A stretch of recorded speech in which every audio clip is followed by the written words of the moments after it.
नमस्कार मित्रांनो, स्वागत आहे तुम्हा सर्वांचंच आपल्या आजच्या या व्हिडिओमध्ये. आपल्या या व्हिडिओमध्ये आपण जाणून घेणार आहोत थोडं तुझं आणि थोडं माझं या मालिकेच्या आजच्या भागाचे लेटेस्ट त्याचबरोबर इंटरेस्टिंग अपडेट.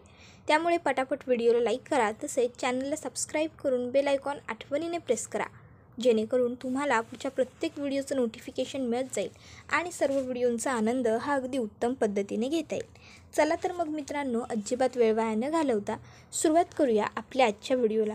तर आजच्या आपल्या या व्हिडिओमध्ये आपण जाणून घेणार आहोत की कशा पद्धतीने आता गायत्रीने पूर्ण पद्धतीने तेजसला हतबल केलेलं असतं आणि तेजस मानसीला सोडवण्यासाठी त्याच्या नावाचा हिस्साही गायत्रीच्या नावावर करायला तयार होतो. आता नेमकं काय घडतं, कसं घडतं, सगळं जाणून घेण्यासाठी आपला एपिसोड पूर्ण पहा. तर इथे आता तेजस हा वड पूजण्यासाठी आलेला असतो आणि तो तिथे जमलेल्या प्रत्येक स्त्रीला म्हणत असतो की सावित्रीने यमाला पाझर फोडला होता आणि आजच्या काळातली प्रत्येक स्त्री ही सावित्रीचंच रूप आहे असं मला वाटतं. त्यामुळे प्रत्येकाने माझ्या आईसाठी प्लीज प्रार्थना करा, तिला बरं वाटू दे, ती शुद्धीवरती येऊ दे आणि त्याचबरोबर माझ्या बायकोवरचं संकटही दूर होऊन जाऊ देत. त्याबरोबर तिथे जमलेल्या बायकांपैकी एक वृद्ध काकू ह्या तेजसला सांगतात, बाळा तुला पूजा करायची आहे ना, तू कर पूजा. त्याबरोबर दुसऱ्या बायकासुद्धा म्हणतात, हो हो करा तुम्ही पूजा. आता हे सगळं काही विनोद बघत असतो आणि विनोद शूटसुद्धा करत असतो. त्यानंतर आता लगेचच शोभा ही आभाकडे येते आणि आभाला म्हणते, चल घरी चल. त्याबरोबर लगेचच आभा म्हणते, एक मिनटं, आत्ताशा फक्त 2च फेऱ्या झाल्यात माझ्या, तुमच्याच मुलासाठी करते ना हे सगळं. आणि मग आता आभा ही शोभाला चांगलंच सडेतोड उत्तर देते आणि तिकडनं वरती निघून गेलेली असते. आता आभा जशीच वरती जाते, शोभाला खूप जास्त राग येतो आणि शोभा तिकडनं तडातड निघून जाते. तर आता इथे तेजस हा आभाला विचारत असतो, आभा काय करायचं, कसं करायचं. आभा म्हणत असते, एक मिनटं, आणि मग ती तेजसला पूजा कशी करायची ते सगळं सांगते. आणि मग आभाने जसं सांगितलेलं असतं तेजस तशीच पूजा करून वडाला फेरे मारत असतो. तर आता वडाला तेजस फेरे मारत असतो ती गोष्टसुद्धा इथे दिनेशने शूट केलेली असते. दिनेश मुद्दामून अगदी झूम करून प्रत्येक गोष्ट शूट करत असतो. तर आता वडाला फेरे मारत असताना तेजसला आठवतं ते म्हणजे मानसीचं आणि त्याचं लग्न, त्या दोघांनी घेतलेले 7 फेरे आणि त्यात दिलेली एकमेकांना वचनं. तेजसने मानसीला वचन दिलं होतं, लकी चांप, आजपर्यंत तुम्ही प्रत्येक वेळेस माझ्यासमोर आलेल्या संकटाला सामोरं गेलाय, पण यापुढे मी तुमच्यावर कोणतं संकट येऊ देणार नाही. तर आता हे सगळं काही शूट केल्यानंतर आता विनोद म्हणत असतो की तेजस तू पागल खरंच झाला आहे, याचा आणखीन एक पुरावा आता मला मिळाला आहे.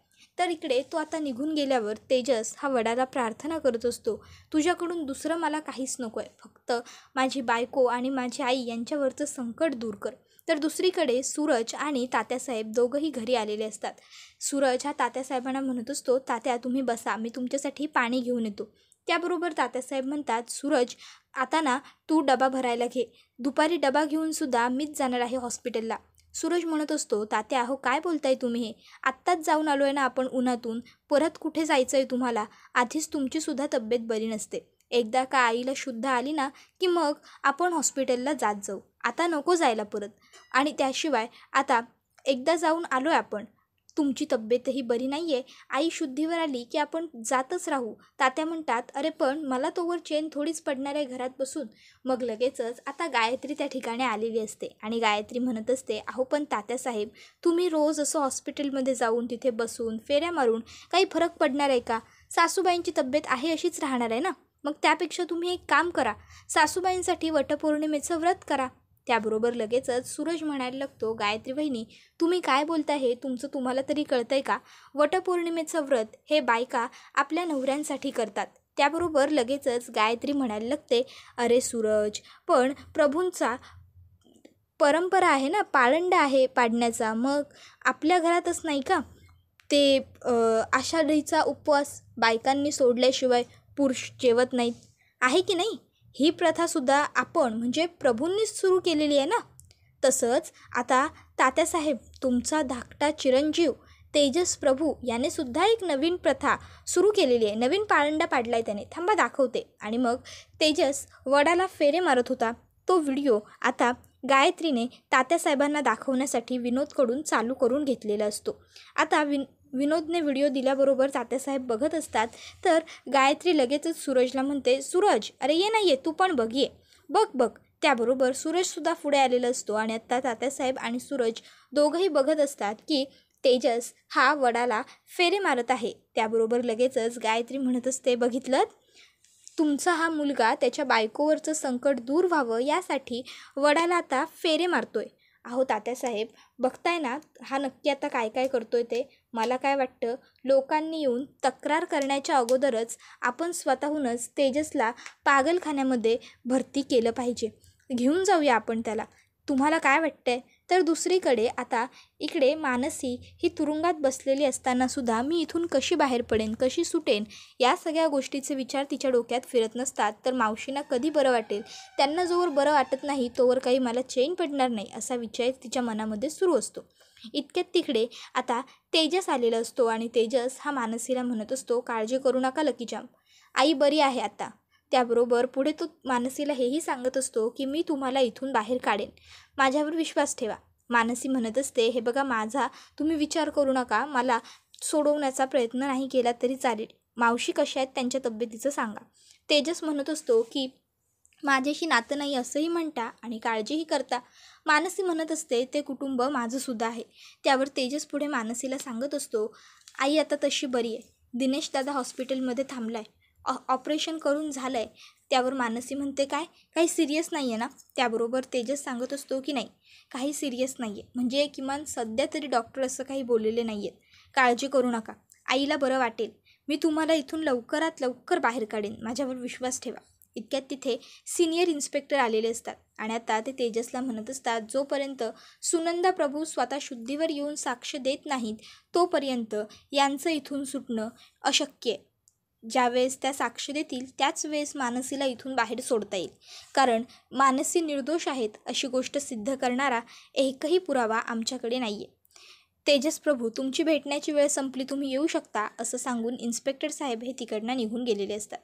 हो साहेब, निघतोय असं तेजसने म्हणताच पुढे तो मानसीला म्हणतो, लकी चॅम्प, विश्वास ठेवा माझ्यावर, तुम्हाला सोडवण्यासाठी मी काहीही करायला तयार आहे. आणि मग आता तो तिकडनं घरी यायला निघालेला असतो. घरी आल्यावर घरात जात असतानाच त्याला लगेचच संपतराव हाक मारतात, तेजस साहेब, ओ तेजस साहेब. तेजस संपतरावांकडे बघतो. संपतराव म्हणतात, काय तेजस साहेब, जाऊन आलात का माझ्या मनुताईला भेटून? सांगितलं का तिला, दिलत का आश्वासन की तुम्ही तिला सोडवणार म्हणून काही झालं तरी? त्याबरोबर तेजस हा संपतरावांना सांगत असतो, हो भेटून आलो आणि सांगितलं देखील. त्याबरोबर लगेचच आता संपतराव पुढे म्हणत असतात, अहो तेजस साहेब, पण तिला जर सोडवायचं असेल तर काहीतरी हातपाय आपल्याला हलवावे लागतील, काहीतरी करावं लागेल. हो, किती दिवस माझी पोरगी अशी जेलमध्ये राहणार?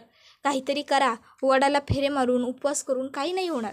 आता तेजसला असं संपतरावांनी सांगितल्याबरोबर लगेचच तो ऐकायला लागतो. तर दुसरीकडे त्याला आठवतं ते म्हणजे गायत्रीचे शब्द.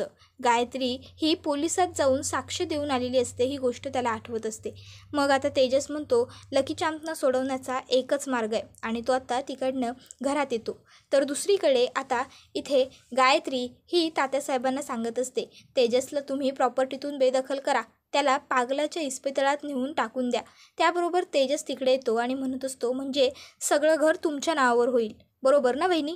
त्याबरोबर गायत्री मागे फिरते आणि तेजसकडे बघायला लागते. तेजस घरामध्ये येतो आणि गायत्री वहिनीला म्हणतो, वहिनी, मग हिस्सा नावावर करून घेण्यासाठी मला पागल ठरवण्याची काय गरज आहे? मी तुमच्या नावावर माझ्या वाटचा हिस्सा करून द्यायला तयार आहे. आता तेजसने असं म्हटल्याबरोबर सगळ्यांनाच कळत नाही आणि कोणाचा स्वतःच्या कानांवर विश्वास देखील बसत नाही. सगळेच जण तेजसकडे बघतच राहतात. तर तेजस हा गायत्रीला म्हणत असतो, हो गायत्री वहिनी, मी माझ्या नावचा हिस्सासुद्धा तुमच्या नावावर करून द्यायला तयार आहे, पण यासाठी माझी एक अट आहे. गायत्री म्हणते, काय तेजस, तू खरं बोलतोयस? तू खरंच तुझ्या नावावरचा हिस्सा माझ्या नावावर करून द्यायला तयार आहेस? नाही म्हणजे बघ हा, नक्की माझ्याशीच बोलतोयस ना तू? कारण तुला हवेत बोलण्याची सुद्धा सवय आहे ना, म्हणून विचारते. तू नेहमी जसं हवेत बडबड करतोस, हवेतच कोणाशी तरी बोलतोस, तसं काही नाही आहे ना? आज देखील नक्की माझ्याशी बोलतोयस ना? तेजस म्हणत असतो, हो वहिनी, तुमच्याशीच बोलतोय मी माझ्या नावाचा हिस्सा तुमच्या नावावर करून द्यायला तयार आहे, पण माझी एक अट आहे.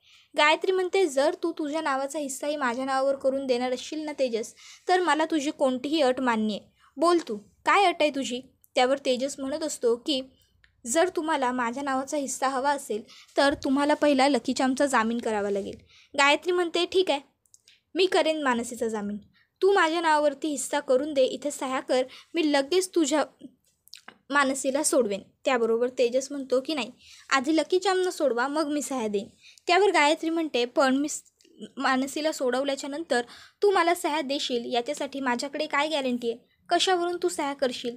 तेजस म्हणत असतो, लकी चामसाठी करायची गोष्ट आहे, त्यामुळे मी त्याच्यामध्ये खोट्याचा आधार घेणार नाही.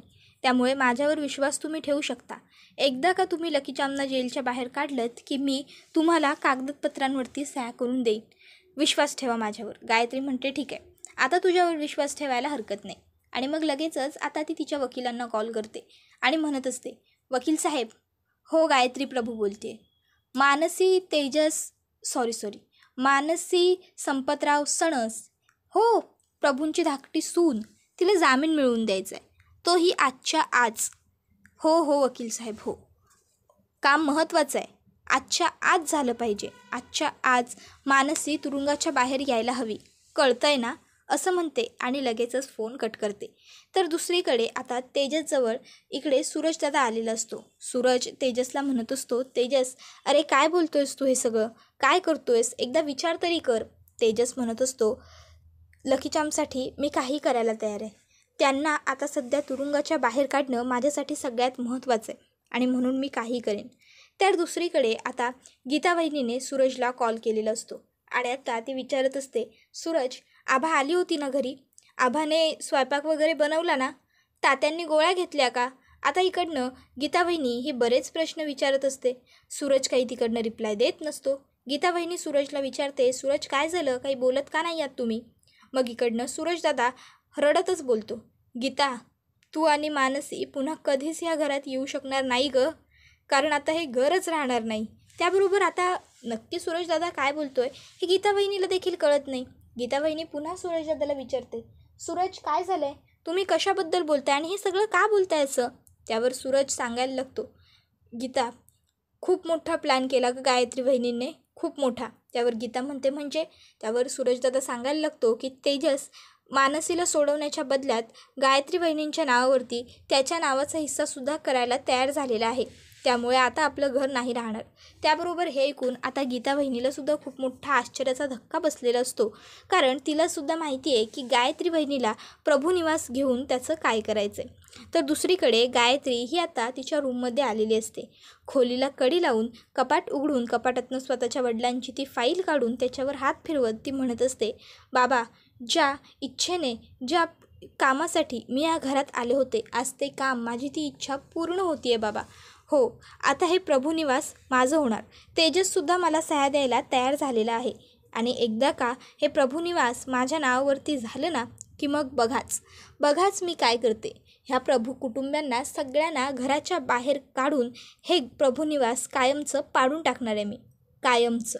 त्यानंतर लगेचच ती दरवाजा कपाटाचा बंद करत म्हणते, आता माझ्या रस्त्यातला सगळ्यात मोठा आणि शेवटचा अडथळा तेजस प्रभूसुद्धा माझ्या पायाजवळ येऊन बसले.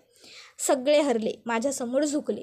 इतक्यात त्या ठिकाणी विनोद आलेला असतो. आता विनोद हा गायत्रीला म्हणत असतो, दीदी, अहो तुम्ही बाहेर काय केलं, तुम्हाला कळलं का? त्या मानसीला सोडून तुम्ही खूप मोठी चूक करणार आहात. अहो एकदा का ती जेलच्या बाहेर आली ना, मग तुमच्या हातातली सगळी सत्ता लगेच हे प्रभू काढून तिच्या हातामध्ये देणार आणि हे आपल्यासाठी धोक्याचं आहे. कळतंय ना तुम्हाला? माझी सायकोलॉजी मला हीच सांगते गोष्ट. त्याबरोबर लगेचच गायत्री म्हणायला लागते, अरे पण मानसीला सोडवणार कोण आहे? त्याबरोबर लगेचच दिनेश म्हणतो, तुम्हीच तर बाहेर. त्याबरोबर लगेचच आता गायत्री ही विनोदला सांगायला लागते, नाटक केलं होतं मी बाबांच्या फोनवरती फोन केला होता. त्याबरोबर लगेचच आता विनोद म्हणायला लागतो, काय बाबांच्या फोनवर फोन? अहो पण ते तर गेली 11 वर्ष तुरुंगात. त्याबरोबर गायत्री म्हणते, तेच, बाबा तर गेली 11 वर्ष तुरुंगात आहेत ना. मग बाबांच्या फोनवर जर मी फोन केला तर ते सिम कार्ड ऑलरेडी बंद झालेलं आहे, त्यामुळे फोन हा कोणालाच लागलेला नाही आहे. आता हे ऐकून विनोदलासुद्धा इकडे हसू आलेलं असतं.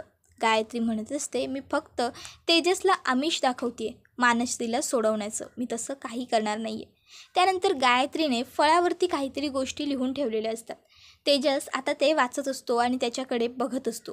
त्याबरोबर गायत्री म्हणते, मेलोड्रामा पुरे झाला, आता पटकन सह्या कर आणि स्वतःही मोकळा हो आणि मला देखील मोकळी कर.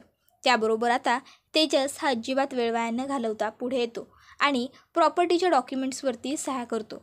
आता हे करत असताना तेजसला देखील खूप दुःख होत असतं.